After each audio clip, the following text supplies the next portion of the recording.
A stretch of Florida highway hums under the relentless sun, trucks roaring past as a lone woman stands near the shoulder, thumb extended, eyes scanning passing drivers with a mixture of defiance and calculation. She appears weathered by life, hardened by rejection, moving through motels and rest stops like a ghost of the margins, surviving on transactions that blur vulnerability and resilience. To most, she was invisible, just another drifter, another story lost in the noise of the interstate. But beneath that rough exterior churned years of trauma, abandonment, and fury.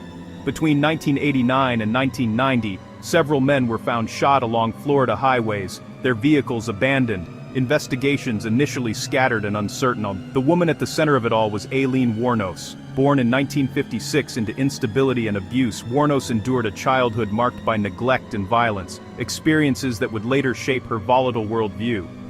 Unlike many serial killers who stalked from positions of power, Wuornos operated from society's fringe, targeting men who picked her up while she worked as a sex worker, later claiming self-defense against assault. Her hunting method involved proximity and opportunity, entering vehicles willingly, then producing a firearm, shooting victims at close range before fleeing with their belongings. As bodies accumulated, media narratives oscillated between portraying her as a cold-blooded predator and a damaged survivor lashing out against exploitation. Her psychological complexity confounded easy categorization. She expressed rage toward men broadly, framed her actions as retaliation, yet evidence suggested patterns of robbery intertwined with lethal force.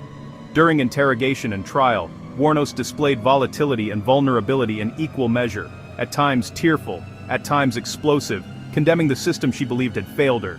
The public fixated on the rarity of a female serial killer, projecting fascination and horror onto her story, culminating in intense media coverage and later dramatization. Sentenced to death, she ultimately requested execution be carried out swiftly, stating she was ready to die. In 2002, she was executed by lethal injection, leaving behind debates about trauma, justice, and whether society recognized warning signs too late. What makes Wuornos uniquely unsettling is not only the violence, but the inversion of expectation. A woman cast both as aggressor and alleged victim, straddling the line between predator and product of profound neglect. Her story forces an uncomfortable reckoning with how cycles of abuse can mutate into cycles of violence. And as the Florida highways continue to shimmer in the heat, one haunting thought lingers in the exhaust and dust. Sometimes the most dangerous encounters are born not only of cruelty, but of lives that were breaking long before the trigger was ever pulled.